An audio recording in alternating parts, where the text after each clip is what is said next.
तो दोस्तों, संस्कार किसी स्कूल, कॉलेज, यूनिवर्सिटी में नहीं मिलते। संस्कार मिलते हैं तो बच्चों के माँ बाप से मिलते हैं। देखो, अगर बच्चों के माँ बाप बच्चों को अच्छी शिक्षा दे रहे हैं, वो उनकी खुद की जिम्मेदारी है कि वो अपने बच्चों को पढ़ा लिखा कर संस्कारवान बनाएं और घर में जो वो बच्चा देखेगा वही करेगा।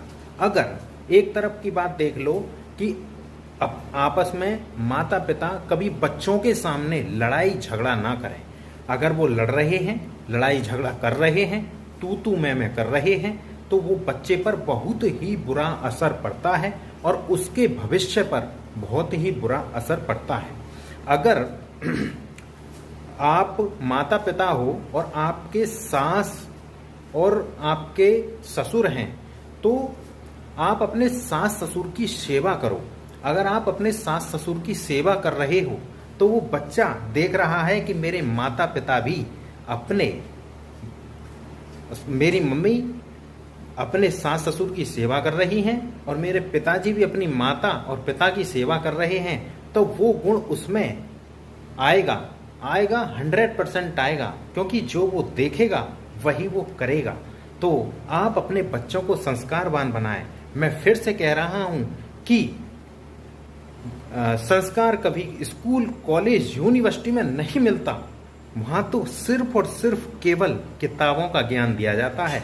वहां बच्चों को सिर्फ और सिर्फ पढ़ाया जाता है, किताबों का ज्ञान दिया जाता है। आज के समय में आप अपने बच्चों को किसी ऐसे पर्यावरण में मत बैठाइए बच्चों को कि बच्चे वहां गलत कुछ सीख जाएं।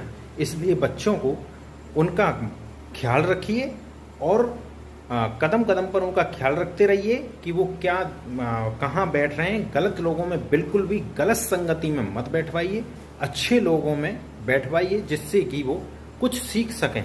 ठीक है, बच्चा छोटेपन से ही सीखता है और बड़े होकर वो पूरी जिंदगी जो सीखा होता है छोटेपन में वो आगे चलकर वही करता रहता है। इसलिए अपने बच्चों को अगर आप संस्कारवान बनाओगे तो जब आप पर बुढ़ापा आएगा तो बुढ़ापे में आपको बहुत बड़ा सुख मिलेगा, बहुत बड़ी शांति मिलेगी कि आपने ऐसे बच्चे को जन्म दिया, आपने अपने बच्चे को ऐसे संस्कार सिखाए। तो आप संस्कार दें और अपने बच्चे का भविष्य अच्छा बनाएं। तो जय हिंद, जय भारत, भारत माता की जय। रील अच्छी लगी हो तो शेयर करें उन लोगों को भी जिनको इस चीज़ की ज़रूरत है। जय हिंद।